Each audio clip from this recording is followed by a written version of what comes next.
Jason, for round 5, the leading aesthetic clinic in the country, and of course our partner, Flawless, comes in to be this round's business case. That's right, Willard. Ang isa sa ating naging CHInoy profile and one of our judges for today. She is none other than Miss Ruby C. herself. Nako, nakaka-excite ito. So, let's all watch this.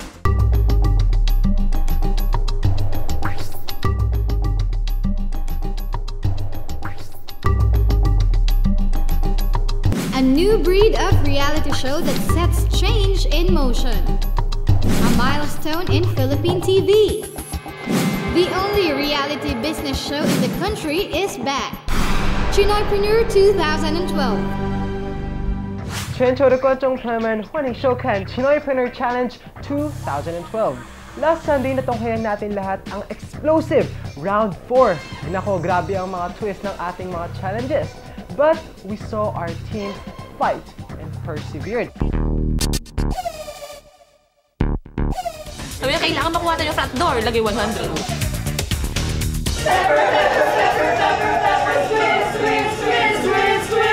For round 5, we have Ateneo. So for round 4, we have Chiang Kai-shek College. Round 3, we have Philippine Cultural College. So for round 2, we have Apex. And of course, UP for 50 points. Seeing how driven they are, we made special arrangements for them to meet the chairman of Wendy's Philippines and the president of the Philippine Franchise Association, Ms. Elizabeth Orbeta. Kung anong nangyari sa kanilang pagkaharap, panoorin natin ito.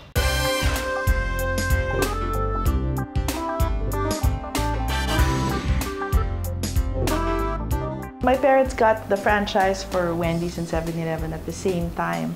I was still in school when that happened also. Through the summer, we trained in terms of operations. We worked the stores, I worked the stores.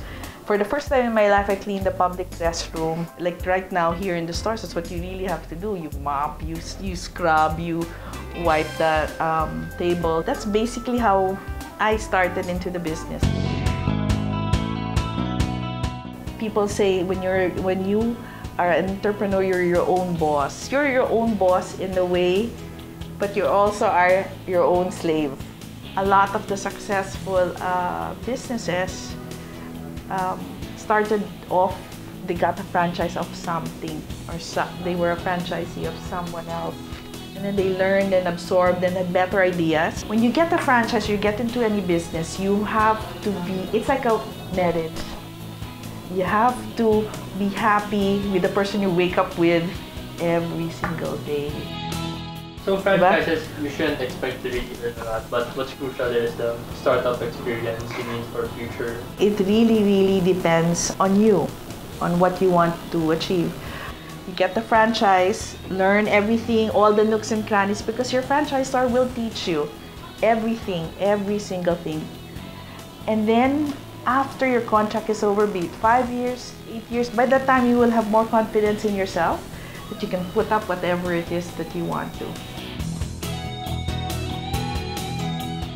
Siya parang in-encourage niya yung mga students na mga batang entrepreneurs na mag-franchise muna before going into business talaga. Kasi parang in franchise, parang ang dami mong matututunan before mag-open up ka ng own business mo. So what are the common mistakes or takeaways from like franchises? What we always tell the would-be franchisees is to do your homework. Make sure you talk to other franchisees. Make sure you get the proper documentation and read, important, read the contracts. There's a lot of things to take in from what she was saying. Wish we could talk to her more kasi parang it's like we could mine a lot of stuff from her. I want to ask you, what do you say to yourself every morning? Motivate yourself. Sometimes talaga it's hard to get up in the morning and come to work. For me, scheduling things that I need to do and that I know won't be done. That's one way for me to motivate myself to come to work in the mornings. I love the people we work with. I think it's a very good learning experience because we've been finding mentors in this franchising business, and then we meet the president of the Philippine Franchise Association. So we're thinking, wow, this is fate. I think it's meant to be. Know what you want to do. Then when you make up your mind, wala na. Tuloy-tuloy na. Parang nagta-tunnel vision ka na. Don't look anywhere else. Yun na. Then so that you will make it work.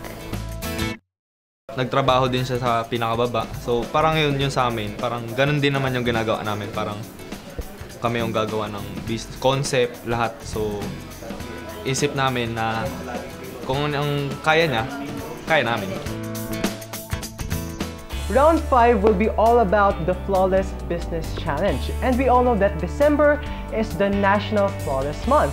So the main goal of each team is to find a way on how to successfully market and communicate the National Flawless Month to key market segments, namely the college students, the Chinese community, the male market, the over 40s, and the young professionals. A Round 5 business case is Flawless. Established in 2001, the leading aesthetic company in the country, Flawless, was founded by Miss Ruby C. And with the goal to provide first-rate skin and body care to the average Filipino, Flawless has now more than 30 branches nationwide.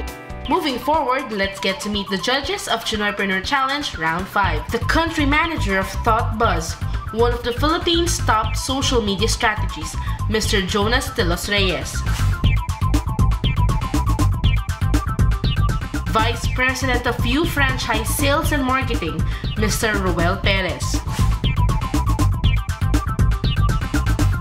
The President of Columbia Foods, Mr. Reynaldo Go.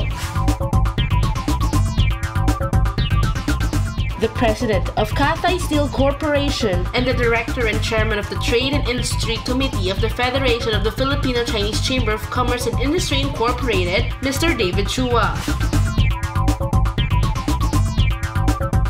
He is the Executive Director and Trustee of the Philippine Center for Entrepreneurship, one of the founders of Go Negosyo, Mr. Ramon Lopez. The founder and CEO of the leading aesthetic clinic in the country, Miss Ruby C.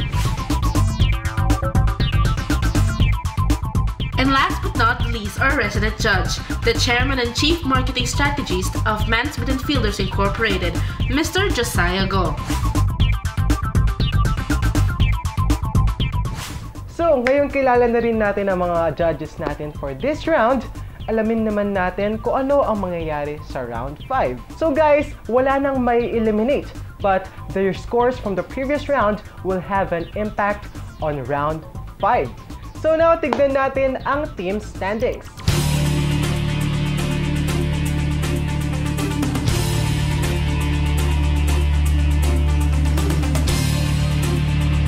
Now, 乐队要开始进入决赛了，我们来一起看看吧。 First to present is Team UP. Halina't panoorin at kamustahin natin ang kanilang Round 5 presentation and defense. Our target market is college students, and our big idea is that we want to integrate Flawless into their culture. We want to emphasize confidence and flawlessness in major life events. This is very important because for college students, the direct approach doesn't work. When you tell someone, go buy Flawless, they won't do it. But if you subtly show someone that, whoa, I'm doing my own thing and I use Flawless, and then, oh, I just happen to look flawless today, every day, and I use Flawless, then that will be a more effective way to convince college students. We prepared 2 programs for our marketing strategy, physical programs and digital programs. In physical programs, we have 4. Sponsoring of events, creating gimmicks, using ad materials, and putting up ads in local university radio stations or newspapers. Mapahanga kaya nila ang mga judges at magsunod-sunod kaya ang winning streak ng Team UP. To be honest, you really look forward to what Sir Josiah says, as in because like his comments have always been really helpful. It could be a generic plan for a facial company. Why should it be uniquely flawless? Many people there's some comments that say tinatamad ako na pumunta sa derma like that. So if you can make it convenient for them and by bringing the prices lower too, they could start developing the habit for skincare. And then Sir Dusara said, "I am not convinced." I'm sorry, I'm not. I'm not convinced. What is your #1 suggestion for Flawless for us to penetrate the universities? Many of the college students really want to be flawless when they take these pictures that will last very long. So I think the most important event you'd like to tackle is graduation, but it doesn't fall under the 2 weeks we're given. I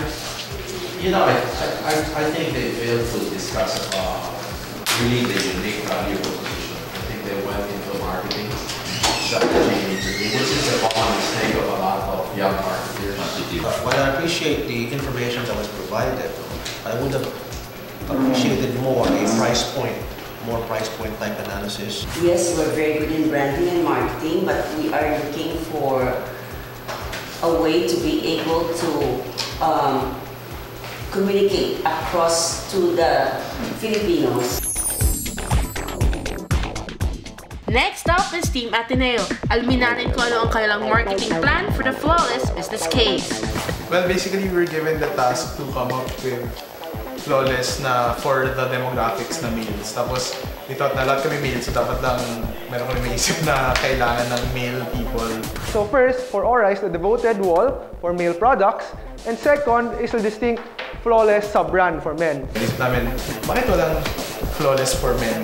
Yun ang doon nag-come up yung idea na they should have their own line for men na mas prominent. What we plan to name it's Flawless for Men. So why Flawless for Men? Because it's designed for men, solution for men grooming problems, and integrated in the website. Alright, for the second part of our overall strategies, we have brand image. We want to show the public that Flawless is not just for females, and we have to show them that men also use and patronize Flawless. Our next strategy is the hair care plus skincare 2-in-1 idea. We believe that Flawless can take advantage of its very good, strong research and development group to come up with hair care solutions. Next is the couple packages. We know that females are the main customers, so we should take advantage of couples. VC multiplies an avenue to further promote Flawless by using the endorsers. Team Ateneo sounded confident during their presentation, pero ang tanong, maging confident pa kaya sila after the defense? I know men, they have so many priorities in life, like they have cars, their gadgets, their girlfriends.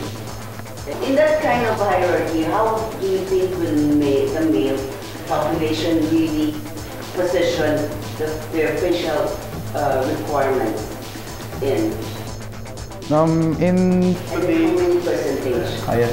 today's increasing awareness for skincare and through media, etc., wherein men are presented to be clear-skinned, etc., we believe that this percentage is vastly increasing compared to the previous years. In your digital marketing strategy, the 2 slides that you have there, it's all about multiply. You have 0 for the other platforms. Does that mean you're not going to use the platforms, or what exactly is the plan for it? So sir, we plan to take advantage of free media, free social media, such as other social networking sites such as Facebook, etc. I like their 5-point plan in the sense that they have concrete directions. Addressing the psychological part para increasing the acceptability of men. One of the good things that they did is that they have all campaigns in one thread, and everything else is anchored in that single thread.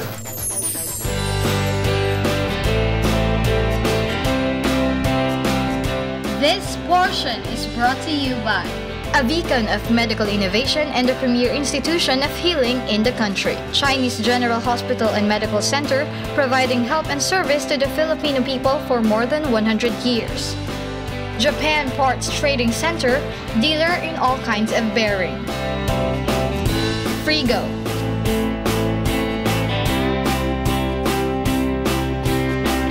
Umbra, Brabantia, Bodum and Philips Home Lighting, exclusively distributed by Garden Barn Incorporated. Megatech, Fine Invitations.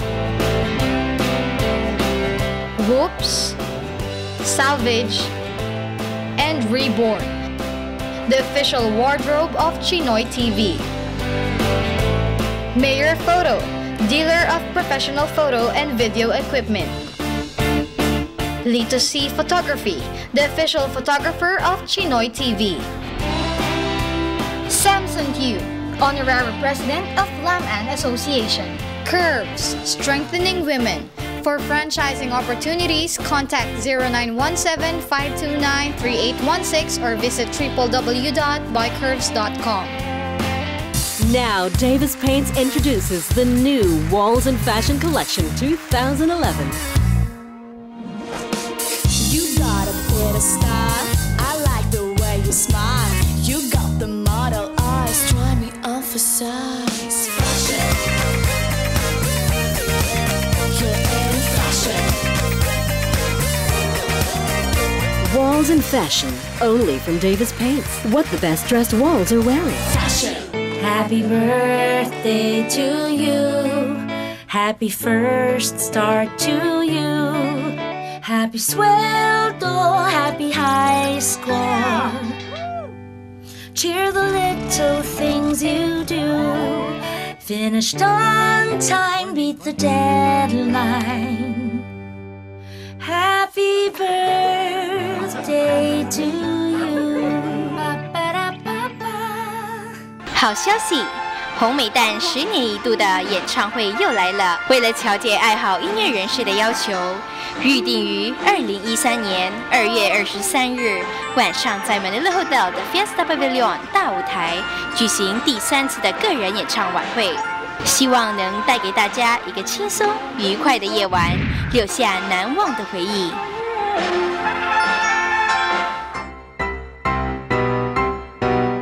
Our featured food for this week is